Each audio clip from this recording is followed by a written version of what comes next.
Olá, amados. Paz e bem. Eu sou o Melquisedeque. Estou aqui para fazer os comentários da lição desta semana, lição de número 10, da classe de jovem, da revista da editora CPAD. E o tema desta semana, os cuidados e deveres da nova geração. Um tema muito importante, nós estaremos abordando aí os capítulos, a partir do capítulo 26 do livro de Números. Lembrando que a revista desse trimestre trata aí sobre as peregrinações dos israelitas no deserto, o que está descrito no livro de Números. Um livro muito importante, muito bom para se ler e para se conhecer as peregrinações do povo de Israel no deserto, que é considerado aí o livro das peregrinações de Israel e também o livro da paciência de Deus em virtude da quantidade de desobediência do povo em relação às ordens de Deus. Bom, os cuidados e deveres da nova geração. Antes, quero só lembrar que você pode baixar esse slide no ebdinfoco.com.br. Acesse lá www.ebdinfoco.com.br e você vai encontrar uma enormidade de conteúdos para a sua escola bíblica dominical, além dos subsídios em PDF, subsídio em vídeo, os comentários das lições, os slides, tanto da classe de adulto quanto da classe de jovem, além de cursos de capacitação para professores da escola bíblica dominical. Acesse www.ebdinfoco.com.br. O texto do dia encontra-se em Números capítulo 28, verso 2, e diz: Dá ordem aos filhos de Israel e dize-lhes da minha oferta, do meu manjar, para as minhas ofertas queimadas, do meu cheiro suave, tereis cuidado para mas oferecer a seu tempo determinado. Deus exortando a Moisés para que exortasse o povo a ter cuidado quando fosse oferecer algum sacrifício ao Senhor. O que nós entendemos de imediato nesse texto, e olhando para todo o Pentateuco, é que Deus exigia uma certa qualidade nos sacrifícios oferecidos, o que é bastante distinto dos dias que nós vivemos hoje. Hoje se oferece qualquer coisa a Deus. Naquele tempo, Deus exigia e punia o povo com bastante rigor, caso isso não fosse cumprido. E aqui nós vemos Deus exortando o povo a que oferecessem as ofertas no tempo determinado, da forma correta, que o povo não se perdesse nesse tempo. A síntese diz: no deserto Deus se relacionava intimamente com o seu povo, lhe concedeu leis que o ajudaram a ter relacionamentos saudáveis e oportunidade de adorá-lo. A lei, por exemplo, nesse contexto, era para as leis, né, no sentido mais geral, era para que o povo tivesse uma noção do que era certo, do que era errado, para então assim oferecer uma adoração mais coerente, de acordo com o padrão exigido por Deus. O texto bíblico, né, que você deve ler com seus alunos, está em Números capítulo 26, versos 1, 2, depois vai para os 52 a 55, 64 e 65. É claro, o ideal é que você estude e também faça uma pesquisa, leia alguns comentários bíblicos de todo o capítulo 26 de Números e, quiçá, também até o capítulo 28, que vai estar inserido dentro do contexto. Eu não vou me deter aqui no texto bíblico em virtude de que o tempo não nos permite. A nossa introdução. Os capítulos 26 a 30 do livro de Números seguem o mesmo padrão dos capítulos iniciais. O mesmo padrão por causa do censo, né? O censo foi feito, um censo lá nos capítulos primeiros de Números, e agora nos capítulos de 26 a 30 também tem este mesmo censo. E o intervalo entre um evento e o outro dista de quase 4 décadas. Porque o início do livro de Números é o início das peregrinações. E o final do livro de Números já é o final também das peregrinações. E, inclusive, nós podemos observar isso, que aqui, nesse momento, especialmente nos capítulos 26 a 30, Arão e Miriam já, inclusive, morreram. As gerações são diferentes, né? São diferentes as gerações. A primeira foi escrava no Egito e morreu no deserto. Inclusive, é importante nós ressaltarmos sobre isso. Os que morreram no deserto da primeira geração, para muitos, são aqueles homens, especificamente, que tinham acima de 20 anos. Por exemplo, Eleazer, ele era sacerdote e ele entra em Canaã como sacerdote, e é possível, alguns têm um debate aí, de que ele tinha aí em torno de 18 a 19 anos quando entrou foi para o deserto, né, saiu do Egito. Ou pode ser que os levitas não eram contados nesse censo dos 20 anos, né? Mas o que se entende é que quando fala que a primeira geração que era escrava no Egito, conta-se os homens acima de 20 anos. E destes restaram, aqui nesse momento, apenas Moisés, Josué e Caleb, dos quais Josué e Caleb são os únicos que entram na terra de Canaã. A segunda geração era formada por pessoas com no máximo 59 anos de idade, justamente por esta razão, pois eles tinham no máximo 19 anos, 18 anos, quando saíram do Egito. Estes que estavam aqui com 59 anos, no máximo, eram menores de 20 anos quando saíram do Egito. Diante de um novo grupo de indivíduos, o Senhor ordenou que fosse feito novamente um censo. Relembrou a lei e estabeleceu algumas leis civis, como nós podemos ver em Números 26, 55 a 56, Números 27, de 1 a 11, Números 30, de 1 a 16, 36, de 1 a 13.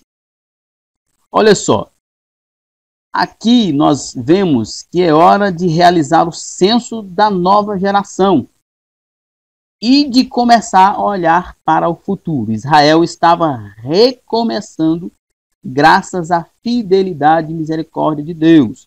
Isso porque aquela velha geração, a primeira geração, ficou no deserto por causa da sua desobediência. Mas essa nova geração também não ficava atrás. Era um povo bastante rebelde, bastante desobediente, e está recomeçando agora, se preparando, inclusive, para adentrar a terra de Canaã, muito, ou totalmente pela fidelidade, pela graça e misericórdia de Deus. A importância das pessoas, nosso primeiro ponto. Um senso providencial. Números 26, 1 e 2 diz assim: aconteceu, pois, que depois daquela praga, a praga certamente é a praga da mortandade, que só acabou quando Finéias matou Zinri e Cosbe, a midianita. Uma praga que o Balaão incitou os midianitas, os povos ali, inimigos de Israel, a irem para lá para poder levar o povo a pecar, levar os homens a se prostituir. E este Zinri aqui era um príncipe em Israel, e essa Cosbe certamente uma filha de algum príncipe midianita lá, cananeu. E ele zombou ali da ordem e trouxe essa mulher para sua tenda em pleno dia, e isso deixou o Finéias muito irritado, e Deus havia mandado uma praga e começou a morrer o povo, tudo, e era um tormento.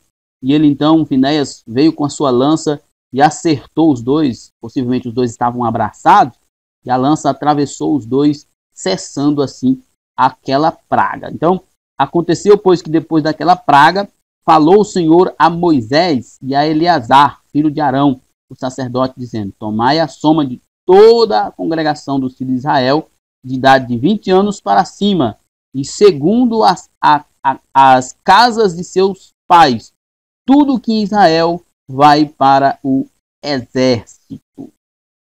Números 26, de 1 a 2. As provações do deserto consumiram os últimos escravos hebreus que saíram do Egito. Agora, o povo deveria ser numerado novamente, pois, conforme Deus prometera, o caminho para Canaã estava liberado, né? Pois os inimigos haviam sido derrotados, mas ainda havia muitas terras a serem conquistadas pelos israelitas. As batalhas ainda não haviam terminado, só uma parte delas. Deus estava cansado da ingratidão e da rebelião dos hebreus. Por isso, ele intentou ferir todo o povo, exterminando-os para fazer, a partir de Moisés, um novo povo. Números 14, verso 12, diz assim: com pestilência o ferirei, e rejeitarei, e te farei a ti, povo maior e mais forte do que este. Nós temos aqui uma situação bastante interessante, em virtude de que Deus está prometendo a Moisés destruir. Vocês depois leiam aí o capítulo 14 de Números e vocês vão ter uma ideia mais aguçada sobre essa situação. Deus promete matar o povo, mas Moisés, como um líder amoroso e humilde, intercedeu em favor de seus irmãos. Então o Senhor ouviu e aceitou a súplica do seu servo. E disse o Senhor: conforme perdoei. Números 14 e verso 20. Deus ouve e responde às nossas súplicas. Por isso, nunca desista de clamar. Nós nunca devemos desistir de clamar. Nós vemos lá nos evangelhos Jesus com algumas parábolas falando sobre a importância de estarmos sempre em oração, de sermos perseverantes na nossa oração. Por exemplo, a parábola do juízo iníquo, da viúva pobre, ilustra muito bem isso. Mas aqui nós temos mais do que um incentivo à súplica, um incentivo à oração. Nós temos um fator complicador aqui, porque nós temos aqui Deus ameaçando o povo, Moisés orando, e aparentemente Deus voltando atrás. Essa é uma questão muito complexa, né? Deus realmente mudou de ideia diante da oração de Moisés? Será que isso é possível? Bom, como é que nós vamos explicar isso? O apóstolo Tiago diz lá no primeiro capítulo, no verso 17, que Deus não muda e não há nele sombra de variação. Em outros textos da Bíblia também nós vemos que não é homem para que minta, nem filho do homem para que se arrependa. O que os teólogos vão dizer é que nós temos aqui um antropopatismo.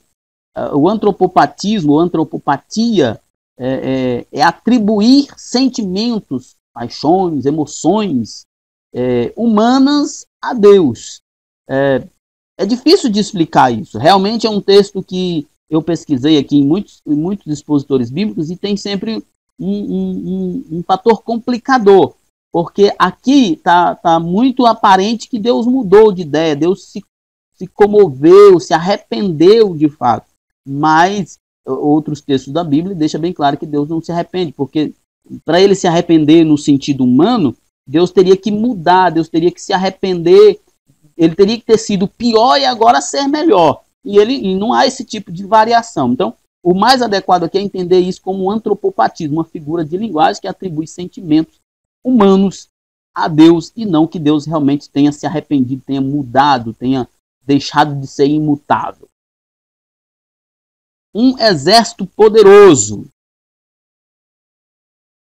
Segundo Números 26, todos os filhos de Israel maiores de 20 anos deveriam ser contabilizados em um novo censo.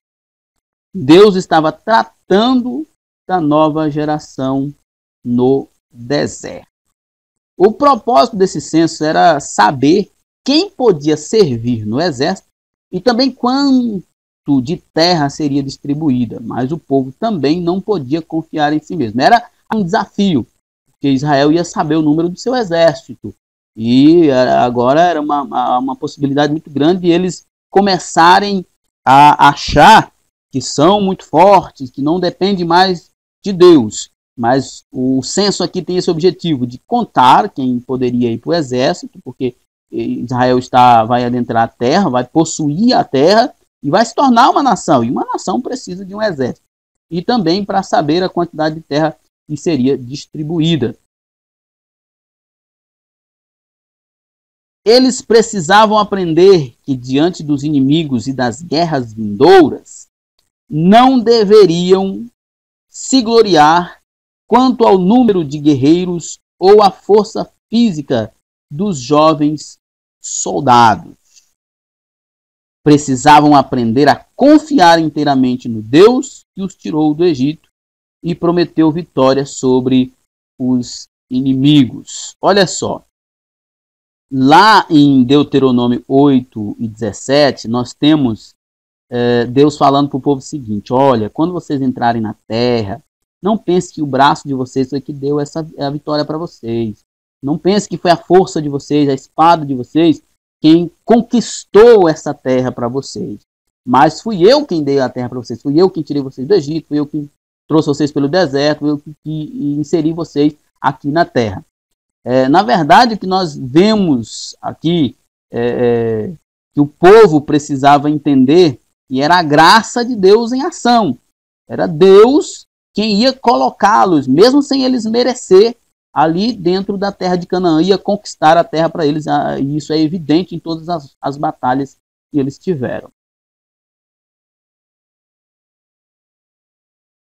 Quando Balaque tentou empreender um ataque espiritual, o ataque de Balaque, inclusive, foi espiritual, né? Isso é importante lembrar, em desfavor de Israel por intermédio do suborno a Balaão, né, que uns chamam de profeta, mas ele era um profeta pagão, era um adivinho. O rei dos Moabitas afirmou que Israel era um grande e poderoso povo. E isso muito por causa da fama que Israel havia adquirido. As vitórias sobre Og, sobre Seom, enfim, as vitórias de Israel durante esse período deu a Israel uma grande fama. Por isso o Balaque, rei dos Moabitas, quando falou com Balaão, ele disse que era um povo grande, um povo poderoso, justamente por causa da fama que Israel já havia adquirido. Deus deu essa fama para os israelitas. Deus fez dos hebreus um povo valente e guerreiro. Ele também fez cair um pavor, um respeito nas nações circunvizinhas em relação a Israel. Lá em Isaías 41:5 diz que as nações tremiam de medo de Israel quando ela estava se aproximando aí da conquista da terra, já adentrando a terra, porque a fama de Israel cresceu muito e eles estavam chegando para conquistar a terra, e a fama já estava na frente deles, de que não só de que eles eram poderosos na batalha, mas que tinha um Deus que vencia batalhas por eles. Um povo abençoado, nosso terceiro ponto. Depois que foi concluído o recenseamento, falou o Senhor a Moisés, dizendo: a este se repartirá a terra em herança segundo o número dos nomes. Números 26, 52 e 53. O Senhor deu a instrução antes da conquista da terra, para animar e fortalecer o coração e a fé de todos previamente. Israel deveria esperar, confiar e descansar nas promessas do Senhor. Em virtude dos 40 anos de prova no deserto, era natural o desânimo, né? A geração, muito tempo ali no deserto. Mas Deus fez questão de animar o povo. O povo precisava entender que a promessa de Deus estava de pé, que Deus não iria desistir do que ele havia prometido. Não tinha desistido até aquele momento e jamais desistiria. Sabemos que as pessoas só vão até onde a visão delas alcançam. O Senhor estava internalizando naquela nova geração o sentimento de luta e conquista, mostrando, sobretudo, que eles eram mais que vencedores, pois havia a garantia em Deus de que tudo fluiria bem. Eles precisavam ver além do deserto. Era um povo que estava há 40 anos, pode-se dizer, no deserto. Tudo que eles conseguiam ver era deserto. Eles não sabiam o que tinha além daquele deserto. Eles só sabiam ver areia. Tem gente que é assim, que se acomoda à situação que está vivendo, ao momento que está vivendo. E aquele povo, Deus estava animando eles ali para que eles pudessem ver além do deserto. Que havia uma terra que manava leite e mel, que era uma promessa do Deus vivo, e que eles estavam em direção a ela. Eles precisavam sair do comodismo. Muita gente está precisando sair do comodismo. Importância das leis. Segundo ponto. A lei acerca da divisão da terra. Números 26, 52 a 65. Olha só. O povo que fora criado no deserto precisava de regras e normas. Todo mundo precisa de regras e normas. Aonde não há regras nem normas, só há o caos. Era um povo santo, separado, e não poderia viver segundo os costumes adquiridos no Egito e nem segundo os hábitos das nações vizinhas. Isso é muito importante porque era um povo que estava saindo de um lugar onde se adorava tantos deuses, né? Onde era no Egito, que era politeísta, e eram escravos, mentalidade de escravos, num lugar onde eles não tinham liberdade de adoração, e eles estavam indo para um lugar onde também era rodeado de politeístas, né? Todas as nações eram politeístas, eles adoravam muitos deuses, mas entender que eles, os israelitas, os hebreus, só tinham um Deus, só tem um Deus, o Deus do céu, o Deus Todo-Poderoso. Por isso, no livro de Números, vamos encontrar várias leis civis e normas de condutas. Em Números 26, 52 a 65, o Senhor determina regras para a divisão das terras que seriam conquistadas. O Altíssimo conhecia o seu povo, sabia da dureza do coração deles e que poderia haver discórdia na partilha da terra. O povo tinha que entender que a vontade de Deus é suprema. Ele sabia o melhor para Israel e, inclusive, na partilha da terra. Ele sabia onde deveria ficar cada tribo. Por isso, foi feito um sorteio. O sorteio ali não é uma sorte aleatória como nós conhecemos hoje. Mas o sorteio ali era para que a providência divina acontecesse. Cada tribo que fosse recebendo a sua terra ali, provavelmente com Urim e Tumim, talvez, não é muito claro isso, mas o Urim e Tumim eram os instrumentos de lançar sorte naquela época. Então, o que acontece? Era feito o sorteio para que a providência divina prevalecesse e que não houvesse favoritismo a nenhuma das tribos.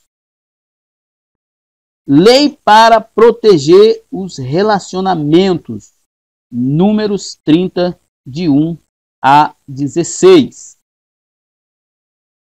Deus estabeleceu leis acerca dos votos das mulheres e dos homens. O propósito do Senhor era evitar que os votos feitos viessem a afetar os relacionamentos entre marido e mulher e entre pai e filha. Sabemos que um povo forte e próspero é também resultado de famílias fortes e unidas. Inclusive, trazendo para a igreja, nós sabemos que a igreja é constituída de famílias. E se nós temos famílias saudáveis, teremos também igrejas saudáveis. Mas se tivermos famílias doentes, teremos igrejas doentes. Aqui fica bem evidente a autoridade do pai ou do marido na família. O homem é o líder da família, né? Porque quando nós lemos lá em Números 30, de 1 a 16, nós vamos ver que quando uma mulher fazia um voto, se o marido aceitasse, beleza, o voto continuaria. Mas se ele dissesse que não poderia quebrar o voto e não haveria problema nenhum. Do mesmo modo, em relação às filhas, elas se fizessem um voto e o pai autorizasse, ok, o voto continuaria. Mas se desautorizasse, não haveria problema, porque vale lembrar, naquela época, e hoje também tem que ser entendido assim, é melhor, né, o salmista diz, é melhor não votar do que votar e não cumprir. O voto era absolutamente irrevogável. Quem fazia um voto tinha que cumprir. Nesses casos, a mulher, a esposa e a filha, se o pai ou o esposo determinaram que o voto não continuasse, podia ser descumprido, podia ser quebrado, muito por causa da autoridade que o pai tinha, que o marido tem sobre as filhas, sobre a esposa, sobre a casa. Contudo, o objetivo não era apenas evitar os conflitos familiares, pois, segundo a Bíblia de Estudo Pentecostal, esse capítulo deixa claro que Deus requeria do seu povo o cumprimento das promessas feitas a ele e ao próximo. O Senhor deseja mostrar a seriedade de um voto ou promessa. Deus, então, vendo isso, tem essas regras e ele, então, estipula quem poderia revogar o voto somente o pai ou o esposo, para evitar também aqui uma bagunça. Deus prima pela verdade, pela sinceridade dos seus filhos. Inclusive, Jesus diz que se o nosso sim, quando nós dissermos sim, que seja sempre sim, quando dissermos não, seja sempre não. Bom, leia a respeito da divisão da terra, números 31, 25 e 47. O Senhor também estabeleceu critérios a respeito dos espólios da guerra. Eles deveriam ser divididos em duas partes iguais. Essa divisão está ligada diretamente à dignidade das pessoas. Olha só, todos eram importantes para a nação e na nação. Todos, tanto os que iam à guerra, quanto os que guardavam o acampamento, os que guardavam os mantimentos, porque simplesmente não podiam ir à guerra e deixar tudo para trás. Então, quem ia para a guerra e conquistava, chegava com aquilo que eles conquistavam lá, né, com os espólios da guerra, era tirado uma parte para aqueles que estavam diretamente na batalha e para aqueles que ficavam, porque eles também estavam trabalhando, eles também eram importantes. Mas certamente esse princípio um tanto socialista aqui não fere o princípio da meritocracia, né? O socialismo, como diz o pastor Luiz Saião, se ele é bonito e eficiente, é somente na Bíblia. Hoje não há a menor possibilidade disso. Sendo que uma parte seria dada aos guerreiros que lutaram na batalha e a outra seria distribuída entre os que ficaram com a bagagem. Olha, isso é interessante, nós já falamos. Todo mundo tinha o direito de receber, porque todo mundo trabalhava ali. A importância da adoração. A importância da adoração. Uma vida bem cuidada. Nosso terceiro ponto. A partir do capítulo 21, o livro de Números narra vários conflitos bélicos vencidos pelos hebreus, os quais trouxeram muitas riquezas das cidades despojadas. Cidades como Arad, Esbom, Bazã e todas as cidades ali dos amorreus. Tiveram muitas dificuldades, mas Deus proveu tudo o que eles precisavam. O fornecimento milagroso da água e do maná ao longo da peregrinação demonstra de maneira inequívoca uma verdade que permeia todas as Escrituras. Deus provê as necessidades daqueles que o servem e o adoram em espírito e em verdade. Deus nunca deixa o seu povo desamparado. O dever de um povo agradecido. Em Números 28 e 29, o Senhor revela que o seu povo não deveria descuidar da adoração. A adoração é sempre um ponto muito importante. Então ele mostra, mediante o estabelecimento das ofertas, a primazia da adoração. O povo deveria adorar a Deus no seu dia a dia, é claro, né? A vida do hebreu, do israelita, sempre foi uma vida de serviço a Deus, e as ofertas, os sacrifícios, eram o ápice desse relacionamento. Ali era um momento especial, porque o dia a dia já era um dia a dia de serviço a Deus, de adoração a Deus, mas as ofertas eram o ápice dessa adoração. Israel seria uma comunidade de adoradores. Por isso deveriam aprender a serem agradecidos. A gratidão ao Senhor seria revelada mediante as ofertas. Essas ofertas diziam que tudo que eles tinham eram dados por Deus. Esse para a oferta. Nós ofertamos, claro, além da necessidade que tem a obra, porque nós vivemos em um tempo onde as coisas, a gente precisa pagar energia, precisa construir tempo, precisa comprar água para a gente beber, precisa comprar púlpito, enfim, microfone, som. A oferta é absolutamente necessária. O dízimo também, precisa pagar o pastor, é claro, isso aí é inevitável. Mas também um dos princípios da oferta é que Deus é o dono de tudo, e nós estamos apenas retribuindo ou devolvendo como uma gratidão por Ele ter nos dado algo que não merecíamos.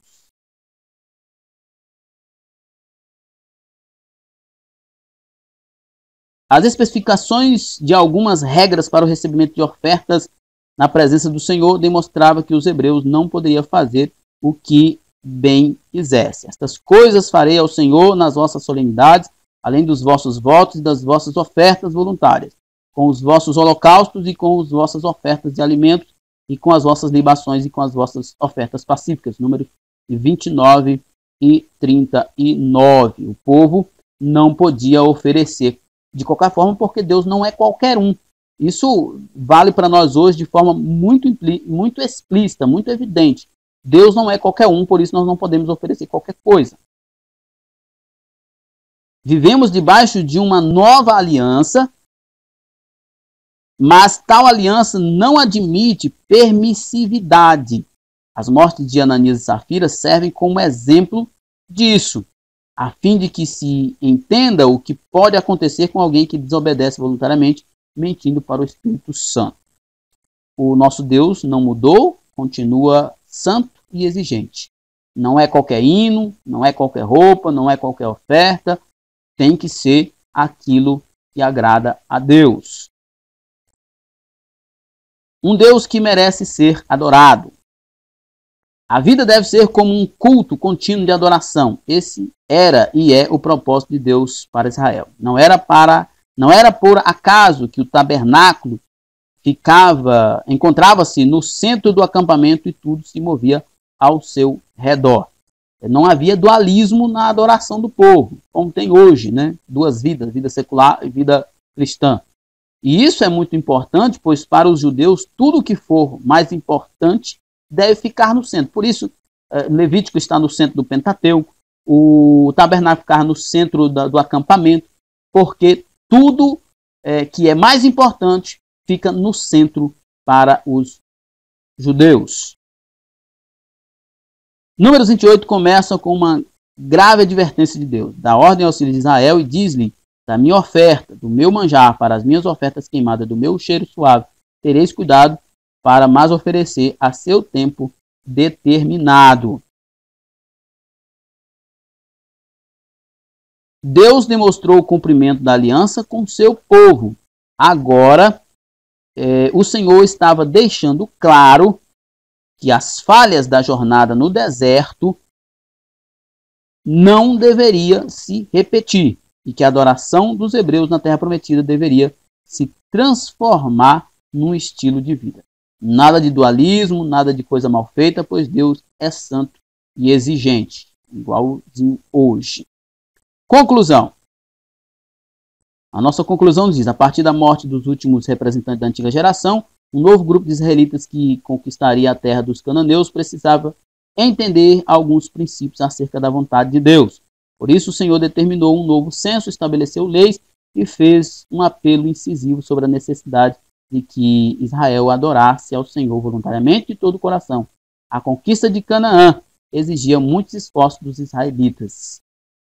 Nós temos aqui então as perguntas, eu não vou me deter nelas, você vai usá-las aí de acordo com as possibilidades para fixação do conteúdo.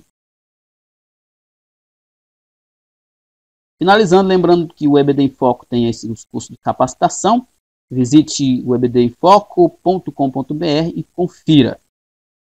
Então é isso aí, ficamos por aqui. Que Deus em Cristo nos abençoe. Até a próxima. Acesse www.ebdemfoco.com.br e confira todo o nosso conteúdo para você e para a sua escola bíblica dominical.